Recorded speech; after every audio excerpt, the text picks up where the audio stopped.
Hello and welcome. You're watching To The Point. In the last 24 hours, the political uncertainty in Pakistan has increased sharply. The Supreme Court has decided to appoint a judicial commission to inquire into the Nawaz Sharif family's foreign bank accounts and assets. This comes on top of the unresolved question of who will be the new army chief and the markedly aggressive ceasefire violations that have continued for at least a week. Tonight, we look at all three developments and then ask, what do they mean for India and how should the Modi government respond? My guests are one of India's key experts on Pakistan, Radha Kumar, former Foreign Secretary Kanwal Sibal, and Pakistan's former High Commissioner to India as well as Ambassador to China and the United States, Ashraf Jahangir Qazi. Ashraf Qazi, let's start with the Pakistan Supreme Court's decision to appoint a commission to inquire into the Sharif family's involvement in what's called the Panama Papers revelations.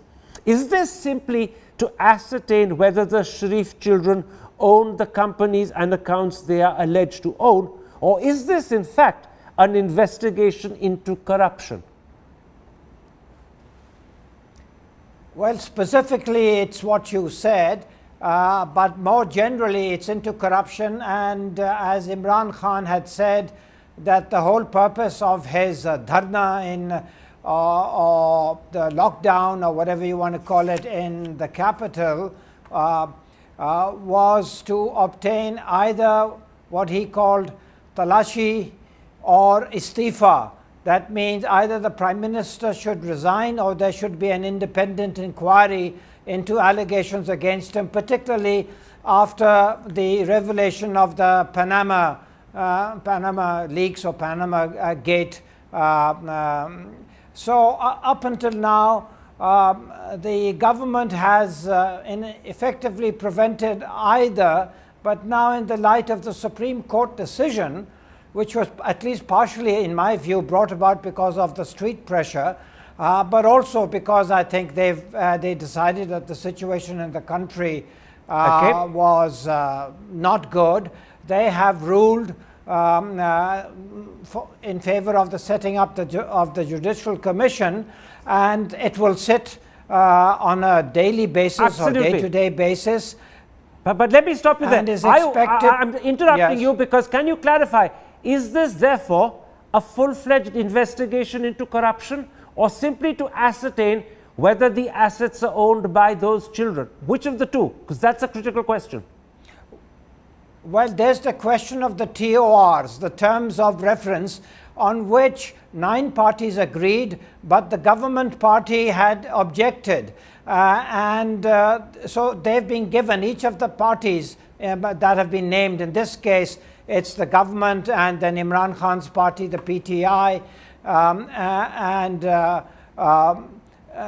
and some of the other parties. But you're not answering my question. Too. Mr. Qazi, No, my I question am is a simple answering one. your question. If only you'd listen. No, I am answering your question. The fact is that the court has said, you send your recommendations, and if you cannot find an agreement, the court will decide on the TORs. The TORs will decide the scope and procedure. So the specific response to your answer will be given when the TORs have been decided. Okay. And if they are delayed beyond 2 days, the court will take over Absolutely. that. We know those details. Will decide. We know those details. They've been very fully reported Yes. here. Let me bring you in, Radha Kumar. The defense that the PMLN party, which is Nawaz Sharif's party, is putting out is that none of the offshore companies or assets are in the Prime Minister, that is to say Nawaz Sharif's name. They say the Prime Minister cannot be held accountable for what is owned by his children. Does that defense, you believe, wash with people, or do you think that's just the sort of thing people are liable to say? If he can be shown to have used his influence, or the children be shown to have used their influence while he's in a position of power, then I think that defense doesn't hold at all. But the question, I think, goes beyond to the extent that is this really going to be something that will be directed at Nawaz Sharif? In other words, his prime ministership is already fairly weak. And how much further is this going to weaken him? I think is one of the issues to look at. I doubt, though, that it will go very much beyond that as an inquiry into corruption of, say, the political class as a whole or corruption in government as a whole. No, I didn't actually mean corruption in government as a whole. When I asked that question to Ashraf Qazi, I meant Nawaz Sharif family's corruption. But let me take up on that first point you made with Kamal Sibal. Given that this is an inquiry that will include corruption of the first family. It will include. It will include. That was the question I was asking you. I think so too. Just so that I can make sure I heard you correctly, you're clarifying for me, Ashraf Qazi, that this is an investigation into the corruption of the Nawaz Sharif family. I'll tell you, the people who are involved officially, according to the court, are the Prime Minister, his daughter, his two sons, his son-in-law, and Imran Khan, because he's the petitioner. But there are 4 petitioners, and so maybe all 4 of them will also be asked to participate. But the Prime Minister will be investigated for corruption. Have I heard that correctly, Mr. Qazi? Yes, they are required to submit their statements to the court, the following people. That is the Prime Minister and his family and son-in-law. Okay. In that case, Kamal Sibal, this is clearly an inquiry that may begin by looking into assets owned by the children, but the Prime Minister, as you've heard Mr. Qazi say, will also be asked to submit his affidavit. No doubt his assets will be looked into as well. Do you believe this could lead to serious pressure for Nawaz Sharif to step aside? Pressure that may be irresistible?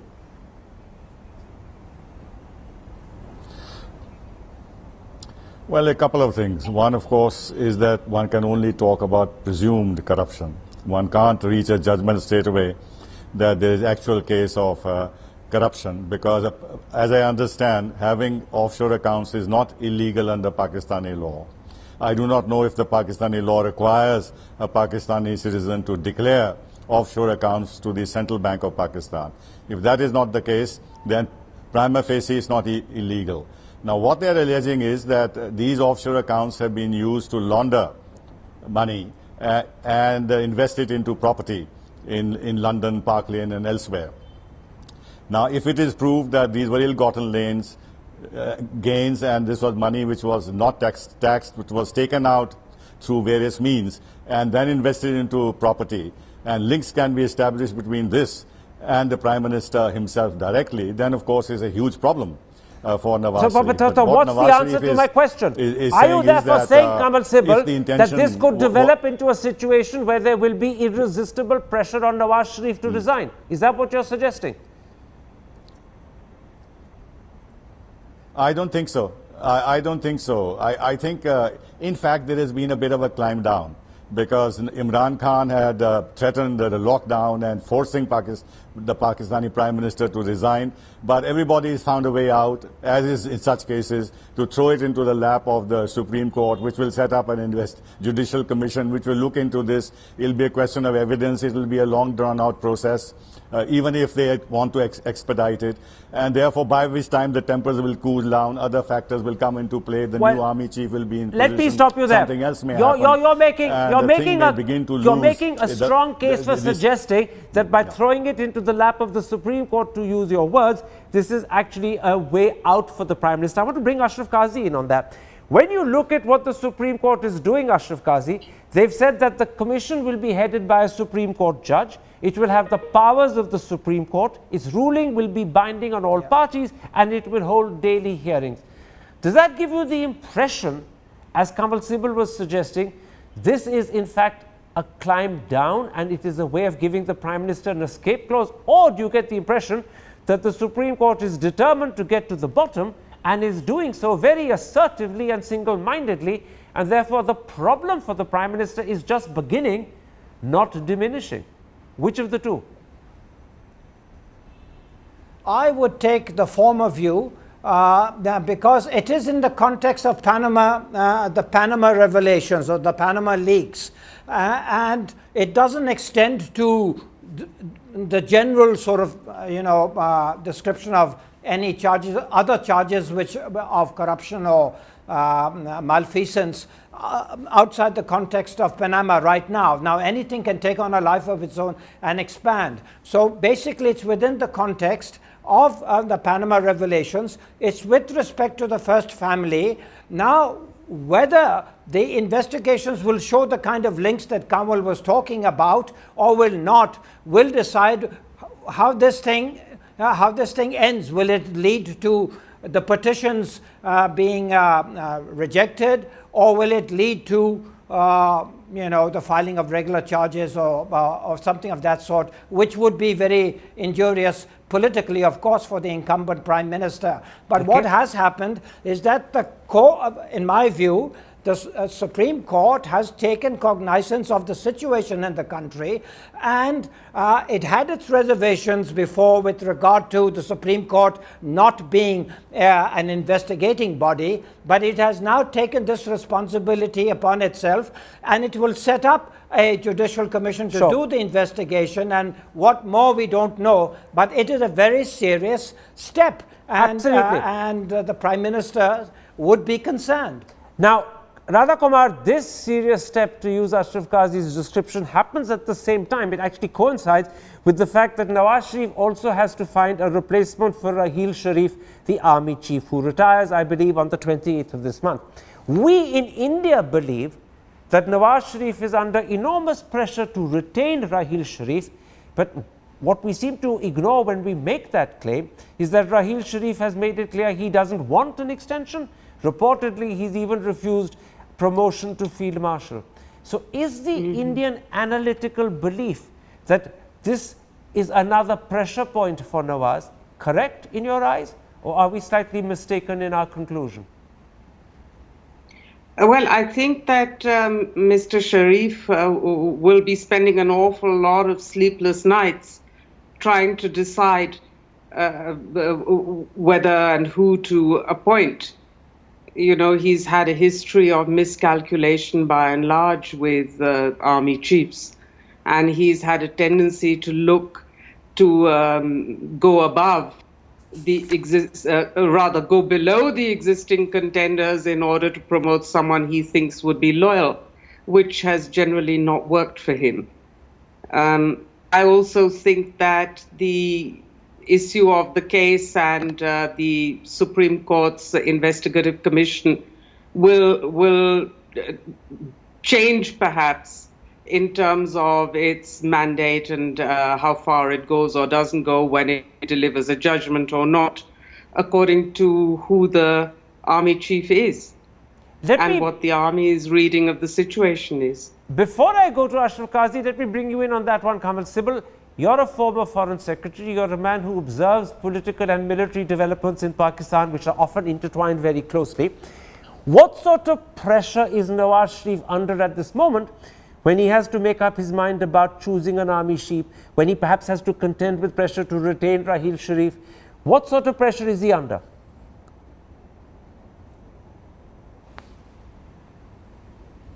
No, clearly he's under pressure of various kinds. One, of course, is the obvious pressure because he's made serious mistakes in the past in appointing two army generals who finally ousted him, and one that could have actually led to his execution or incarceration.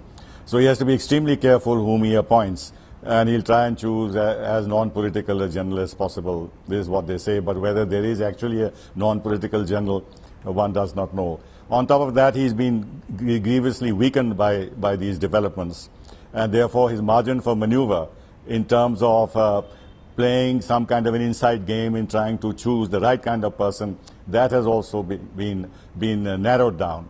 And he has, of course, lost his political standing within the country, so that makes the whole situation very difficult. But I think that Raheel Sharif has made it more than once known that he doesn't want an extension. And though there are analyses that all these tensions and everything else are being created in order to make him change his thinking and continue to be army chief, but my own feeling is that he has, as a man of honor, he has committed himself to a position, and he would lose a lot of prestige if he backed off.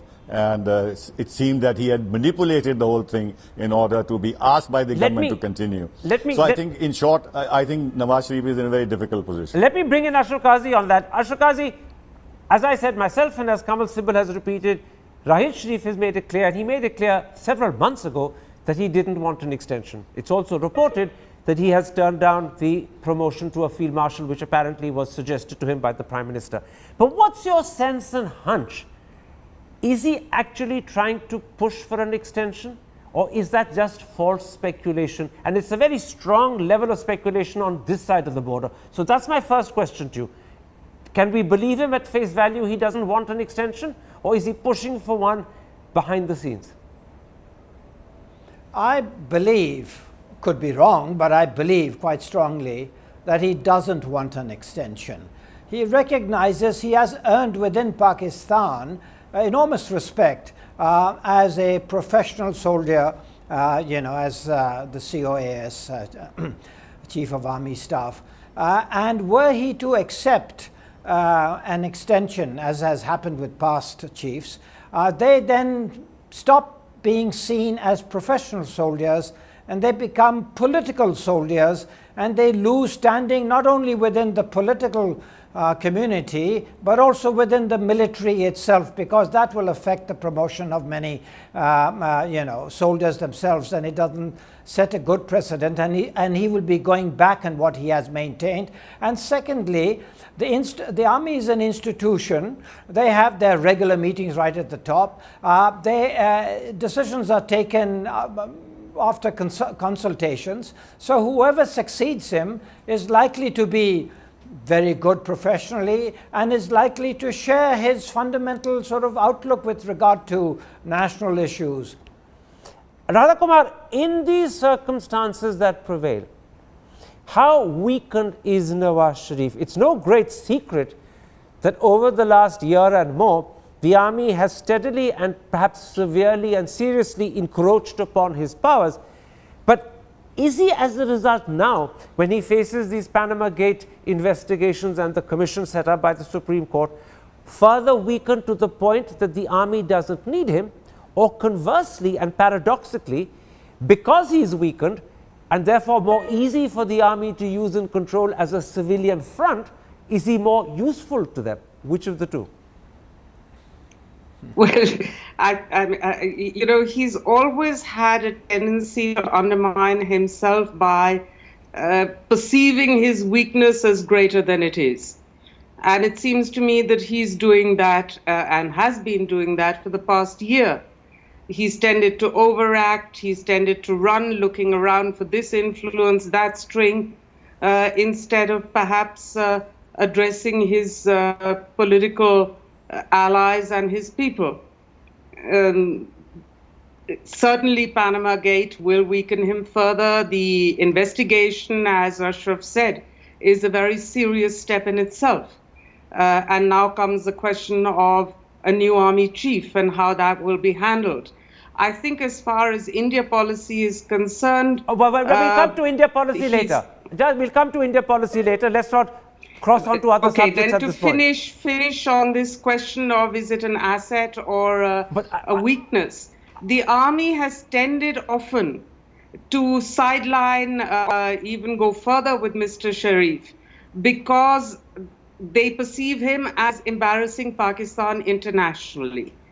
Now, to what extent that is going to be a factor in the present calculation, I don't know, but it has been a factor in the past. Okay. Let me bring you in on that, Ashraf, before I go back to Kamal. And I'm going to ask you the same question.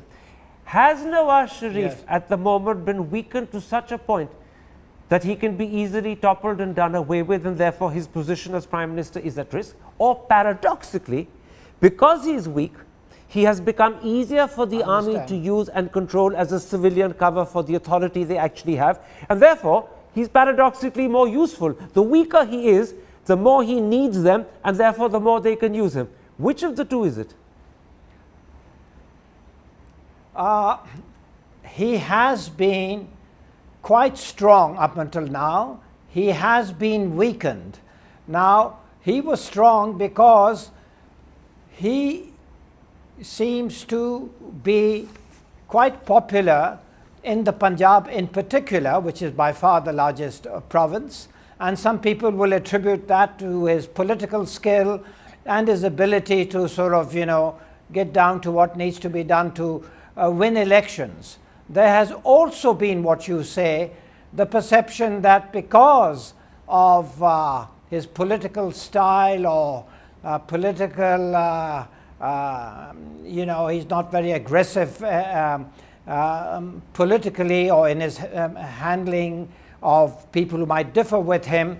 He's polite and he's deferential, that he might have had a bit of the latter also, whereas his opponent Imran Khan, were he to be elected, would certainly ensure that he was the man who counted. He was number one. He would consult, but every decision would have to be his. And if anybody came in his way, issue. He would not be. Stick to Nawaz. What no. You have to compare the two. It's a relative thing, and that is why Nawaz derived some strength from that. However, in the light of the Panama Gate, and in the light of his recent tension with the military over domestic developments, he has been considerably weakened now. How much weakened? It will depend on what the current independent judicial commission arrives at over the next month or two. Kamal Sibal, given that he is a weakened man, how do you think the Indian government views Nawaz Sharif today? Do you think that the prospect of any possible dialogue with him is now completely ruled out?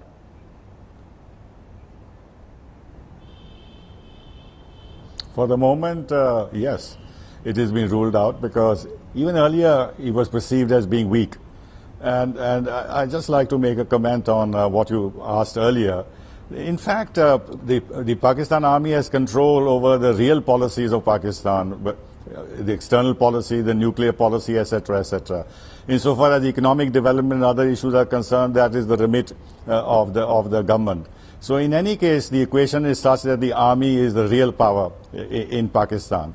And Nawaz Sharif has to recognize the reality, and it's been weakened further by all the expose and the dawn about this meeting that took place. I will not go into that.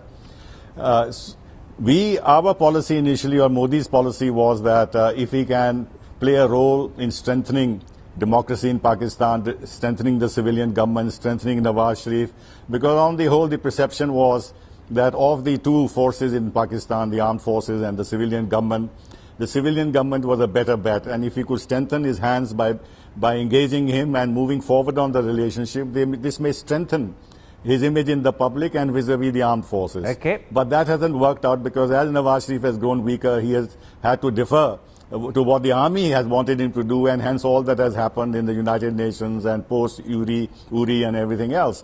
And I think for the time being, after the surgical strikes and the ceasefire and the violations of the ceasefire that's going on, I can't see in the foreseeable future any use or any prospect of India reaching out to Nawaz Sharif unless there is more clarity on the other side about his longevity. Very quickly, one last question before I take a break, Ashraf Qazi. Could the situation in Pakistan, as you see it developing over the next few months, lead to Nawaz being ousted? I'm not talking of a full-fledged coup.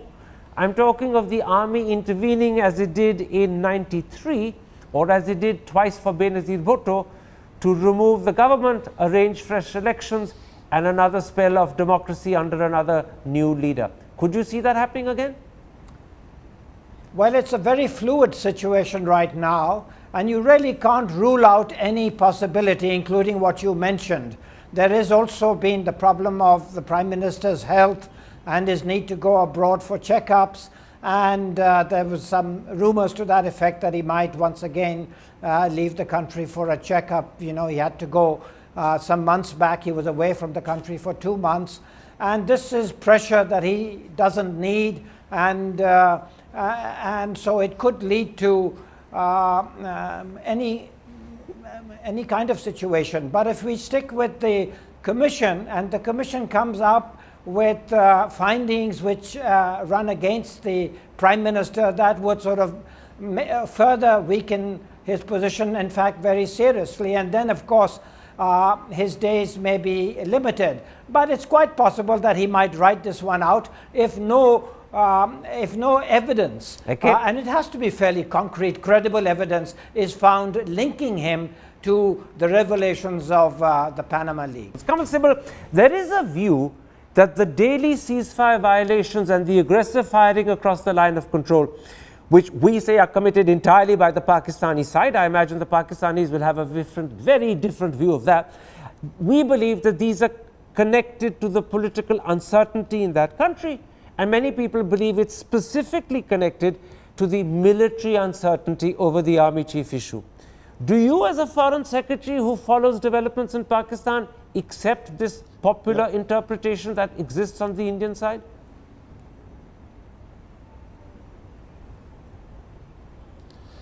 Not really. I think we have a situation where these kind of things are almost endemic in the relationship. There is a lull, and then we go back to the familiar pattern of tensions and firing across the border, infiltration and stuff like that. Yes, one could perhaps say that because the situation on the other side is fluid and uncertain, therefore there is less control over the extremist groups and others, and they have a freer hand, and therefore all these things are being attempted on our side. What happened at Uri and things like that.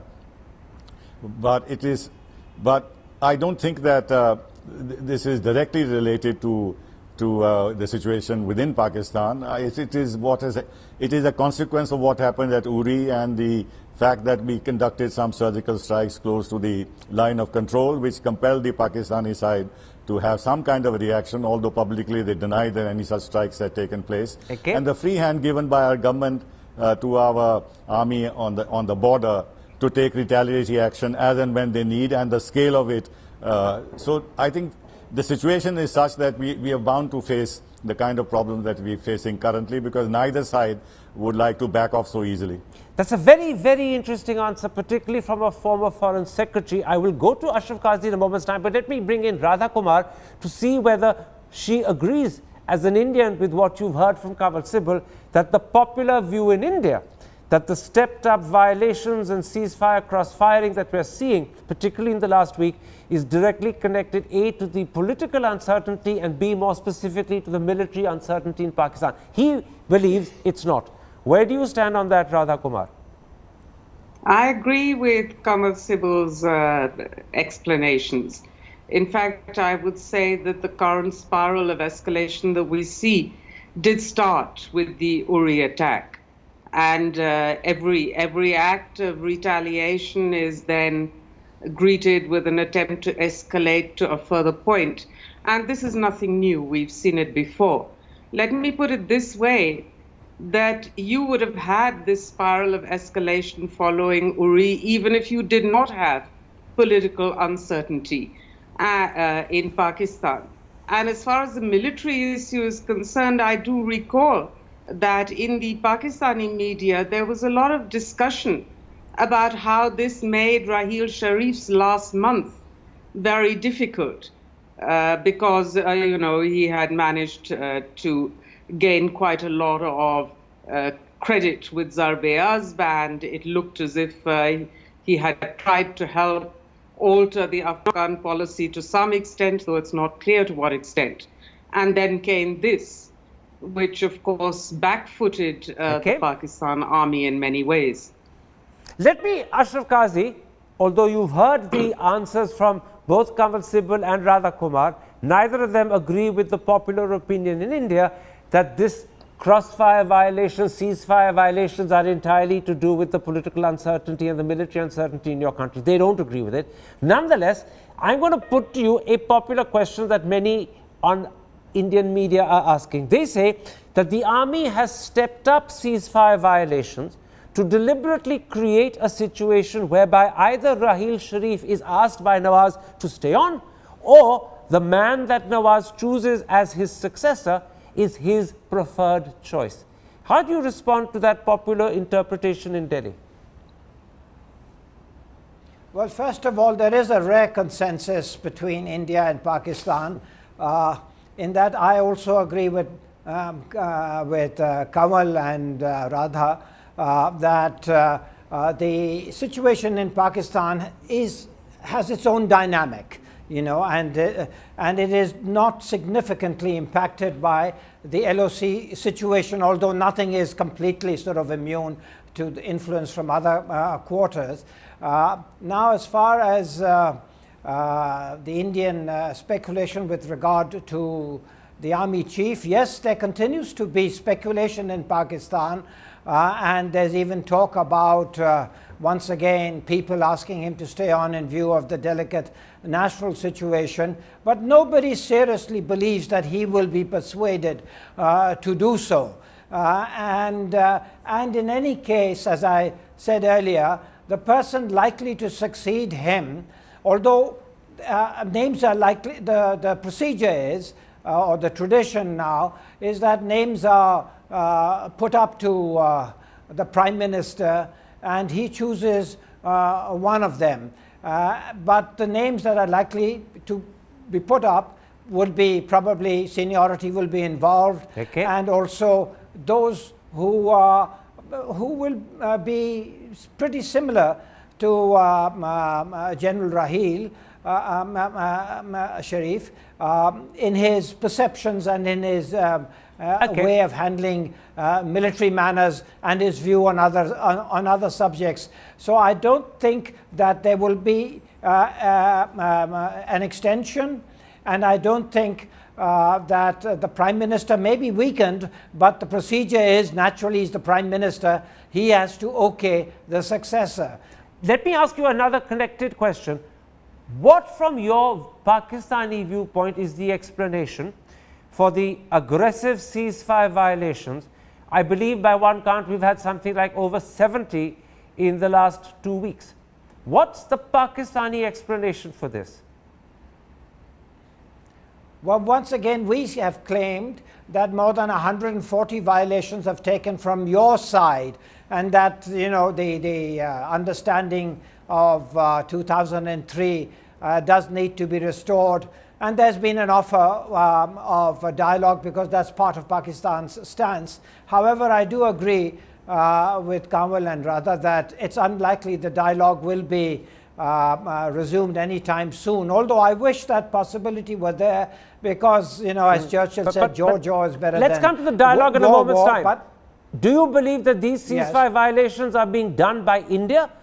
Over here, we are told that they're happening entirely from your side of the border, that you are the villains. You believe we are the villains?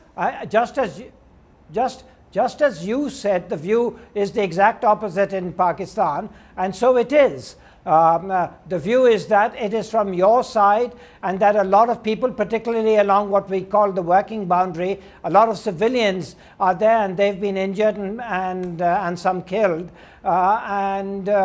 Also, another development today is that we've expelled some diplomats from the Indian High Commission, and I imagine that there'll be a retaliation which is not going to do much good for the relationships also. But that was with the allegations, as our media is saying, were with regard to the spy network in Pakistan, and they were supposed to have been involved with that. So there's no positive news coming out either side with regard to each other.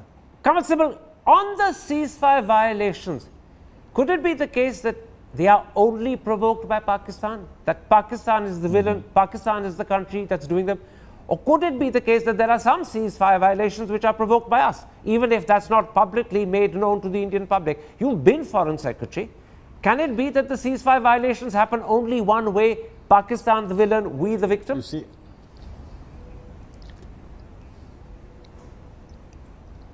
now it's like this, that if Pakistan commits a ceasefire violation and then India retaliates, Pakistan would see that not as retaliation, but will see it as a ceasefire violation by India. So it's very difficult to convince either side, because you have to then settle on what was the starting point. Who started it first?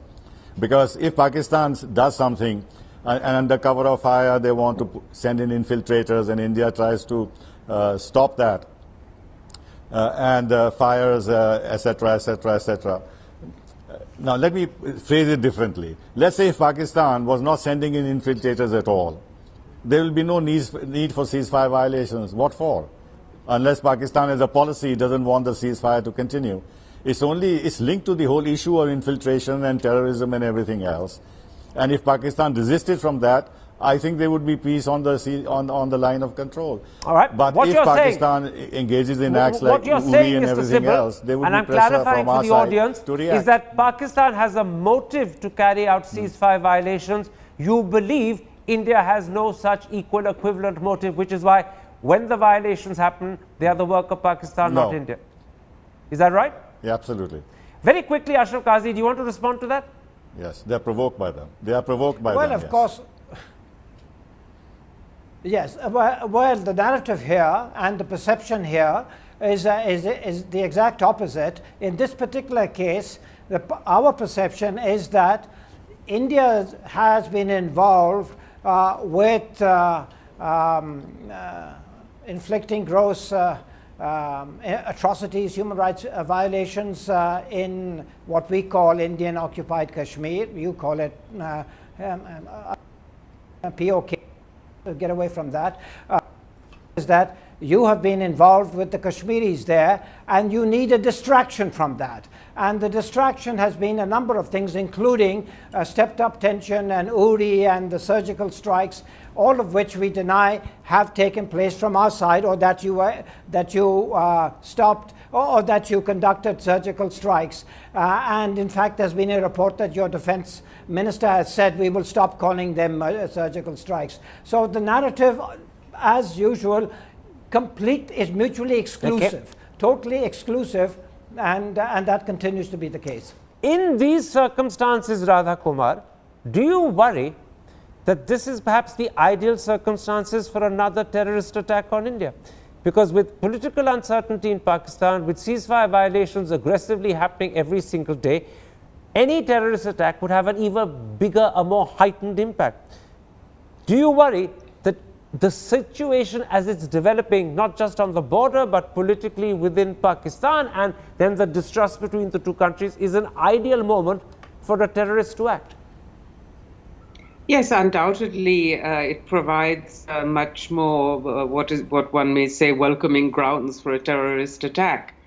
But quite apart from that, Karan, the increased cross-border shelling has led to a great deal of human suffering on both sides of the line of control, and certainly on our side.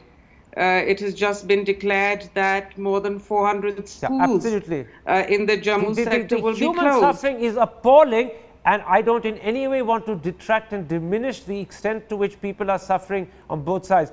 But let's keep our focus for a moment on that possibility of a heightened atmosphere creating an opportunity for a terrorist attack. Are you worried, Ashraf Qazi, that the situation may be moving to a point where war becomes inevitable? Even if it happens only accidentally? Not really, no.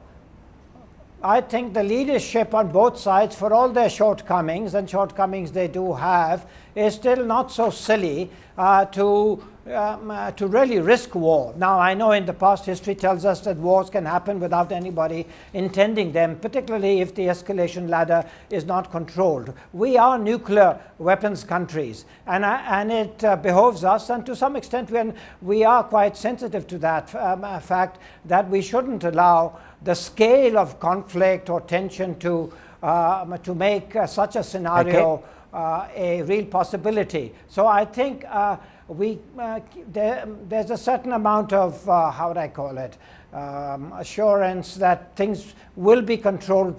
But when you have this kind of situation, there's always reason to worry too. Absolutely. But on that note, when you're more reassuring than worried, I think it's a good point to bring this discussion to an end. My thanks to all three of my guests for joining me. And if you have been, thanks for watching. Goodbye. Good night.